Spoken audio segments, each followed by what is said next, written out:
उत्तराखंड में गैर हिंदुओं और रोहिंग्या घुसपैठियों को लेकर एक बड़ा ऐलान हो गया है। उत्तराखंड के रुद्रप्रयाग में गैर हिंदुओं और रोहिंग्या घुसपैठियों को लेकर ये ऐलान किया गया है।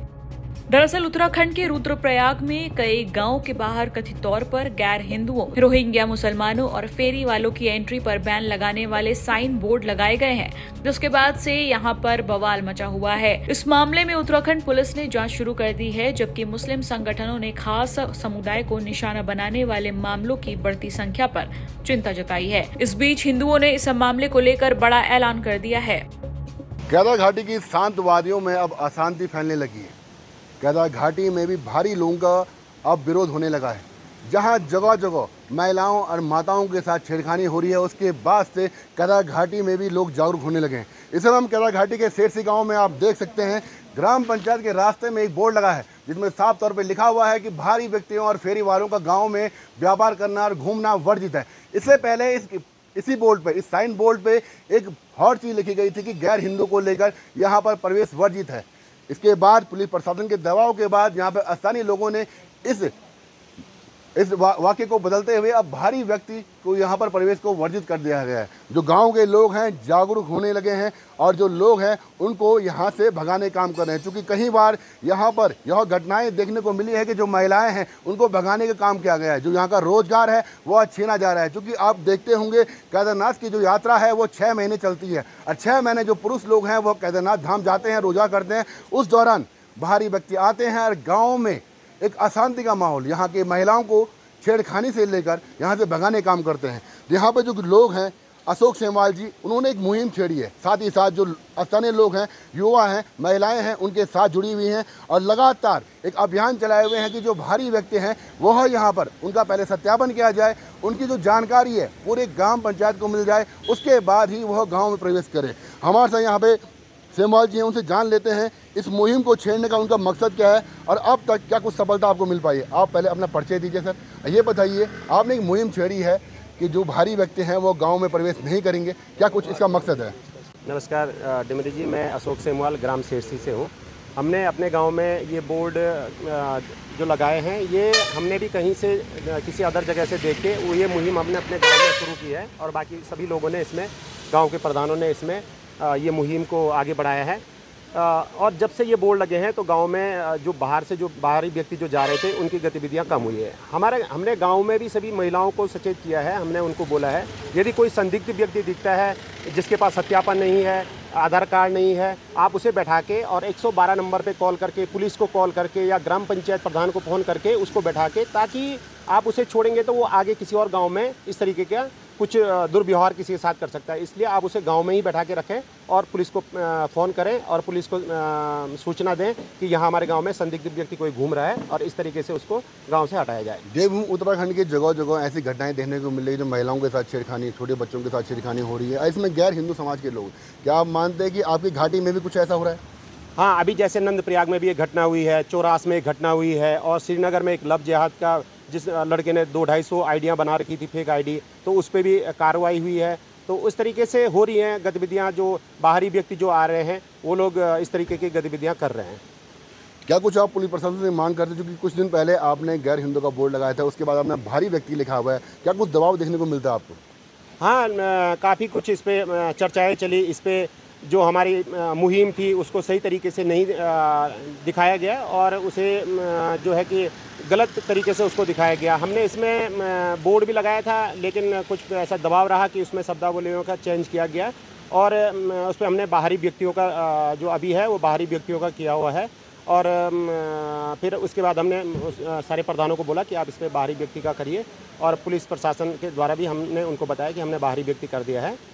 तो इस तरीके से ये हिंदू समाज के लोग भी, हमारे हिंदू संगठन के लोग हैं, धर्म को बचाने को लेकर लगातार बहुत सालों से कार्य कर रहे हैं। उनका भी यही मांग है कि जो गांव में जो भारी व्यक्ति आ रहे हैं और गांव में फेरी वाले बन के या अन्य किसी चीज़ सामान को लेकर आ रहे हैं, उसके बाद महिलाओं के साथ उत्पीड़न कर रहे हैं, उसको लेकर भी वह मुहिम चला रहे हैं। पहले सर अपना परिचय दीजिए और क्या कुछ आप लोगों के इस मुहिम के पीछे क्या मकसद रहेगा? नमस्कार, जय माता दी, सनातन धर्म की जय, गौ माता की जय। मैं थानापति मणि महेश गिरी गौरक्षा विभाग उत्तराखंड का प्रदेश अध्यक्ष हूँ और सनातन धर्म का रक्षक भी हूँ।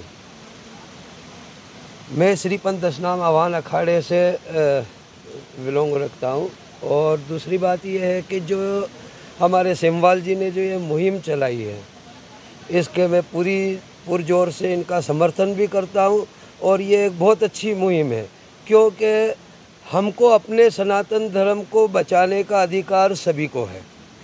हम किसी का ना तो विरोध कर रहे हैं, ना किसी का कुछ कर रहे हैं। हम केवल अपनी सुरक्षा, अपने गाँव की, अपनी माता बहन और अपनी संस्कृति की सुरक्षा के लिए ही हमको ये कदम उठाना पड़ा है।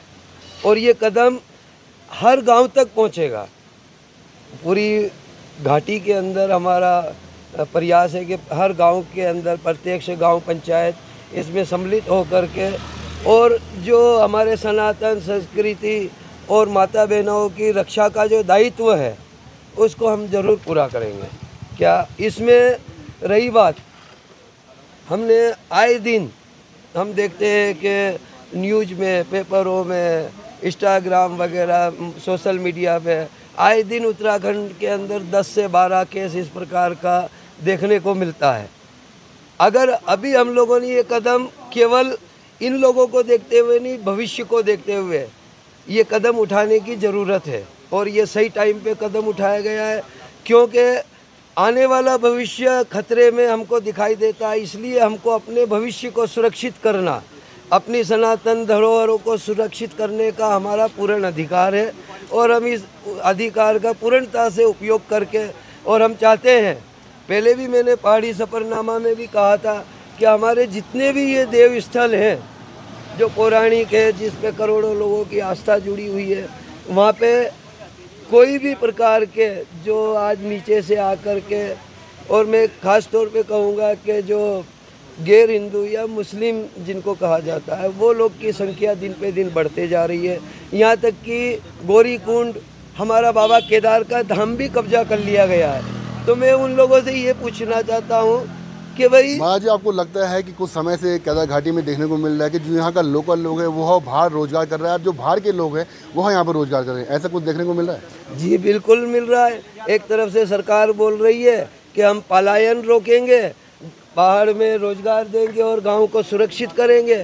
क्या इसी प्रकार से सुरक्षित होगा हमारा पहाड़ और हमारी संस्कृति? इस बीच उत्तराखंड के डीजीपी अभिनव कुमार ने बताया कि उन्होंने स्थानीय पुलिस और खुफिया इकाइयों को कई गांवों में ऐसे बोर्ड लगाए जाने की रिपोर्ट का पता लगाने का आदेश दिया है। रुद्रप्रयाग के सर्कल अधिकारी प्रबोध कुमार गिढ़ियाल ने पुष्टि की है कि उन्होंने कई साइन बोर्ड हटा दिए और उन्हें लगाने वालों की पहचान करने की कोशिश कर रहे हैं। कुछ दिन पहले अलग अलग गाँव में एक अपनी जो बाहर से लोग कुछ सामान खरीदने कबाड़ी आ रहे, उनको संबंध में कुछ कंसर्न रेज करते हुए कुछ बोर्ड या आने के लिए मनाही करने वाले बोर्ड लगाए थे, जो व्यक्ति विशेष या किसी पर्टिकुलर समाज विशेष के विरोध में थे। वो मामला संज्ञान में आते ही पुलिस ने त्वरित कार्रवाई करते हुए लोकल सीयूजी मीटिंग के माध्यम से वो बोर्ड उतारे गए हैं। और जो भी उसमें वैधानिक कार्रवाई बनती है या वैधानिक तरीके से अगर किसी को मनाया किया जा सकता है, उस तरीके के प्रावधानों को ग्रामीणों को समझाया जा रहा है।